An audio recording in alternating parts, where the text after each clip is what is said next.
Hello, my name is Elizabeth. I'm 40 years old and have been married twice. My current marriage is everything I could have hoped for, but my first marriage was a different story. Thomas and I were the typical high school sweethearts, the jock and the cheerleader. He brought me so much joy, and being my first love, I invested everything in it, convinced that we were meant to be together forever. We even planned to attend the same university, wanting to stay close. But when I was 20, during my sophomore year, I found out I was pregnant. The news was a shock to me and to my family. My mother, who had always been wary of Thomas, had sensed something off about him, but I was determined to prove her wrong. Despite her reservations, my family agreed to support us through our education until we could stand on our own feet. I'm grateful for that. We got married in a small courthouse ceremony and, soon after, welcomed our first child. For a while, Thomas was a dedicated father, and I felt reassured in my choice to marry him. But things started to change when I was pregnant with our second child. By then, I had graduated and had to leave my job to care for the children while Thomas worked hard to support us. But just a few months after our second child was born, Thomas became distant. His behavior shifted drastically, and despite my attempts to reach out, he remained aloof. Then one day, after taking the kids out, I returned to find the apartment completely empty. His belongings were gone. In a panic, I tried reaching him, but he didn't respond. I was left alone, with my children crying, and no answers. Desperate, I went to my mother's house. When she saw me, she immediately let us in. Alarmed by my distress, I explained the situation through tears, struggling to understand why Thomas had suddenly disappeared. My mother, ever the steady presence, suggested we wait before making any drastic decisions, like filing for divorce. She offered her full support, no matter the outcome. Though I still loved Thomas, I couldn't comprehend how he could abandon his children. I was filled with sadness, confusion, and a longing for answers, but my mother's advice resonated. We needed to focus on moving forward, not for me, but for the kids. The next few months were a blur of tears and determination. I adjusted to life as a single mother, raising two children who reminded me so much of their father. Every night, I cried myself to sleep, but over time, the intense emotions began to fade. When my children asked about their father, I eventually told them the truth. They were understandably upset, but they also showed an impressive maturity in their understanding. Through it all, my mother was my rock, making single parenthood more bearable than I ever thought possible. Then, 11 years later, my life took a surprising turn. I met Jack, my now husband, in the most ordinary of settings, a bar during a friend's birthday celebration. My mother had agreed to watch the kids, giving me a rare chance to unwind. I spent most of the evening chatting with friends, but as the night went on, Jack approached me. My friends had long encouraged me to give dating another try, but the scars from my past with Thomas made me hesitant. Yet, there was something about Jack that made me want to let my guard down. He started by offering to buy me a drink, a gesture I accepted. We sat and waited for our drinks, before diving into a deeper conversation. "So, what brings you here?" Jack asked, his interest genuine. "It's my friend's birthday. I'm just here to celebrate with her," I replied. "That's nice. How about I send drinks over to your whole group?" he offered, generously. "All of them? There are 6 people there," I said, taken aback by his kindness. "It's all right, I've got it covered," he said, his warmth and generosity striking me in a way I hadn't felt in a long time. That was the beginning of a new chapter in my life. Jack's gesture, small as it may have seemed, marked the start of something special, hope for a future filled with love beyond the pain of the past. Over the next couple of hours, we chatted and laughed, and Jack joked about his financial status after offering to buy drinks for my friends. "So, you must be pretty well off," I teased. He chuckled. "You could say that, but I don't flaunt it. It's just nice to do something special, especially for a birthday." I admired his humility. It was impressive. So many people try to be modest, but it often comes off as boastful. Yet, here was Jack, doing it just to make someone's day a little brighter. That kind of kindness wasn't something you saw every day. Jack smiled, his eyes twinkling. "I guess I'm a sucker for making a good impression, especially around beautiful women." I laughed, teasing him about his apparent vulnerability. "Really? Does every pretty face make you this generous?" "Maybe," he grinned. "But hey, it's your friend's birthday, not a lie, right?" "Absolutely true," I replied playfully, warning him about his weakness. He then suggested, with a hint of flirtation, that having a beautiful woman by his side might cure him of his broad susceptibility.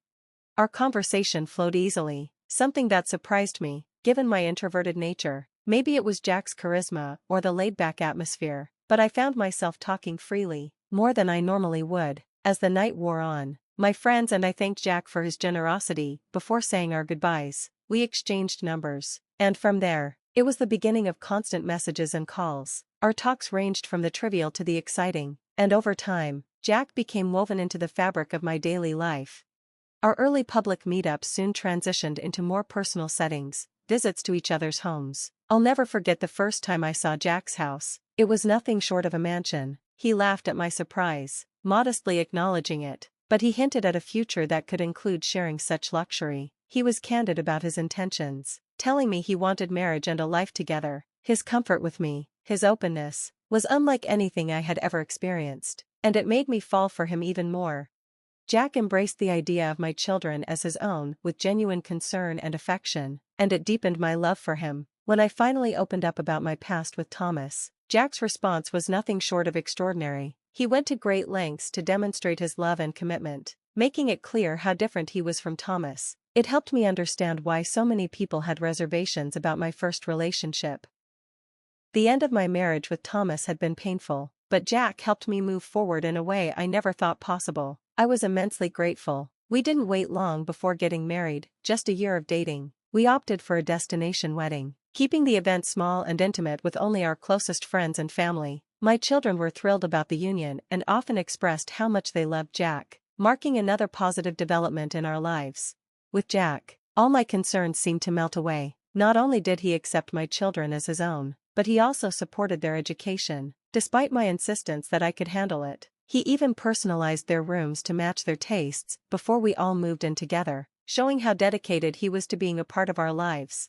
Jack's actions were a stark contrast to Thomas's, and they played a huge role in healing our family. It wasn't long before Jack and I welcomed a child together, yet, he never showed favoritism. He treated all the children equally. A year into our marriage, my children asked Jack to legally adopt them, solidifying our bond as a family.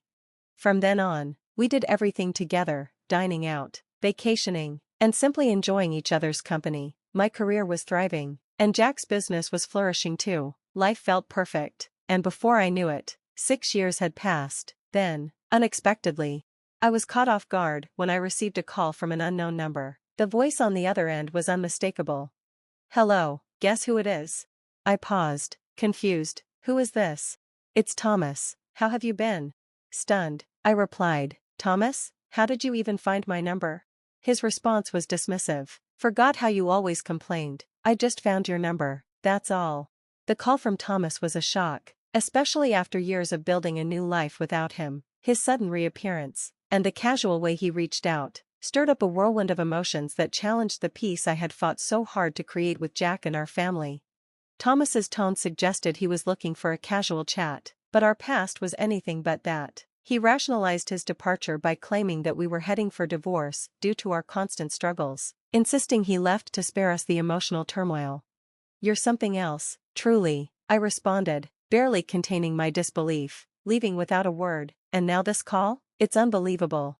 Thomas seemed unfazed. He went on about his new life, married to a wealthy woman, and how he had embraced her children because of their financial status. It was a side of him I knew all too well. He boasted about landing a high-paying job through her connections, declaring that he was living his dream. "So you've essentially replaced your children with someone else's, for the sake of money?" I asked, my voice dripping with disdain. "Well, you do what you have to, right?" he replied nonchalantly. His words made my stomach turn. I told him, with as much conviction as I could muster, never to contact me again, and ended the call. The audacity of Thomas to boast about his affluent lifestyle left me seething, but it wasn't just anger I felt. It was sorrow, not for myself, but for my children who had grown up largely without their father. His willingness to forsake them for financial gain was a painful reminder of the challenges we had faced starting our family so young. Revolted by his selfishness and lack of integrity, I blocked his number, determined to leave that chapter of my life behind. Later, I shared the ordeal with Jack, understandably upset. He supported my decision to block Thomas, but my resolve was tested just a week later when I received another call from an unknown number. It was Thomas again. Frustrated, I I wondered how many times I would have to distance myself from a past that refused to let go. His calls became a relentless showcase of his newfound wealth. He eagerly shared stories of his latest extravagant purchases and the achievements of his new family. My patience wore thin, and soon I found myself disconnecting his calls without a second thought. But he didn't stop. He used various numbers to bypass my blocks, seemingly enjoying the disruption he caused. Eventually, I resorted to ignoring his calls altogether, though he continued to reach out sporadically, relishing in the annoyance he stirred in my life. One particularly stressful day at work, Thomas's call came through again. His voice dripped with arrogance as he greeted me, but I had no interest in entertaining his provocations. He tried to engage me with tales of his success, hinting that he wanted to make me envious of his lavish lifestyle and recent promotion at a prestigious media company. Despite my frustration, I knew I couldn't let him get to me any longer. I abruptly ended the conversation, refusing to let his boastful words get to me, but something about his declaration lingered, refusing to fade. Digidome, that name echoed in my mind. It was a major player in the media industry, famous for promoting top influencers and journalists, and I couldn't ignore its connection to my husband, Jack, the CEO and founder. The twist of fate felt surreal, an unexpected opening to not only deal with Thomas's incessant calls, but also address the deeper wound of his abandonment. Eagerly, I waited for Jack to come home, practically buzzing with the astonishing revelation I couldn't wait to share. As soon as he walked through the door, I couldn't hold back my excitement, dropping hints about a discovery that would change everything. Jack, initially focused on his protective instincts over the harassment from Thomas, was taken aback, but as I told him about the connection to Digidome, the room grew heavy with a mix of shock and anticipation. This unexpected link to Thomas through Jack's company felt like an opportunity to right some of the wrongs he'd inflicted, not just on me, but on our children as well. We were both stunned, but a strategy quickly began to take form, one driven not by revenge, but by the pursuit of justice for the emotional and familial neglect he'd caused. We decided to record his calls over the coming weeks, using them as the foundation for our plan. Digidome was preparing for a major event in 5 months, and it would be the perfect stage to confront him. As the date drew closer, my anticipation built. I had reservations about attending such a large event, especially given my aversion to being in the spotlight, but the idea of seeing Thomas face the consequences of his actions was too compelling to pass up. Jack, understanding my hesitation, bought me a beautiful dress, one that symbolized the dignity with which we'd approach this moment. The plan was set. The day of the event arrived, and as I waited in the car, Jack took the stage. He announced he wanted to introduce his wife to the company for the first time, setting the stage for a dramatic revelation. When I stepped onto the stage, Thomas was already there, his face draining of color as he recognized me. I couldn't help but let a small smirk slip as I walked past him, noting his desperate attempts to wipe away the sweat from his brow. Jack praised me publicly, sharing how much I had impacted his life and the joy we found co-parenting our children. With each word, Thomas seemed to shrink, visibly sweating under the weight of the situation. The audience's applause was a sweet moment of recognition for all we had achieved together. Then Jack shifted gears, discussing the harassment I'd endured from Thomas, the man who had abandoned his family for a wealthier life. The room was filled with gasps as Jack revealed that Thomas was the one behind the harassment. Then came the bombshell. Jack played the recordings of Thomas's arrogant, boastful calls, the very ones he'd made to me. The evidence was undeniable, frozen in place. Thomas could only watch as his own words echoed through the room. With the crowd in stunned silence, Jack announced Thomas's termination from Digidome, a decision that was met with overwhelming support. The moment was a triumph, not just for me but for our entire family. As we exited the stage, I felt a sense of vindication wash over me. Thomas was swiftly escorted out, and the event continued without a hitch. It was the sweet culmination of a challenging journey, a testament to the power of standing up for what's right. The next day brought another unexpected turn of events, an offer for a new position at a firm, a direct result of the strength and resilience I had shown. It felt like the universe had aligned in the most fitting way, rewarding me for moving forward. The following week, I received another call from an unknown number. It was Thomas again. "Quite daring of you to call me again," I remarked. He immediately accused me of deception, demanding to know why I hadn't told him I remarried, especially to someone so important. I had made it clear to him countless times that his presence, or lack thereof, no longer meant I owed him any explanations. "I've moved on, Thomas. I don't care about you or what you think," I replied, firmly. Thomas tried to manipulate the conversation, claiming that knowing my husband's identity would have made him reconsider his actions. "So, you're saying you'd only stop harassing me because my husband is your boss? That's not decency, that's self-preservation," I countered. He seemed to misunderstand the concept of decency, especially after abandoning his own family for a wealthier life.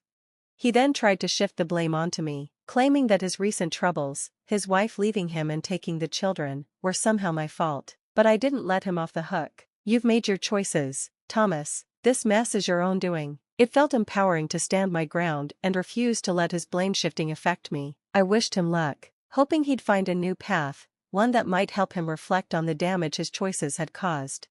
That final conversation marked the end of that chapter. Now, I could move forward with Jack and our children, focused on the love and peace that had filled our lives. The strength and clarity gained from this journey were invaluable, and I felt a sense of completion. The past was finally behind me, and our future was looking brighter than ever.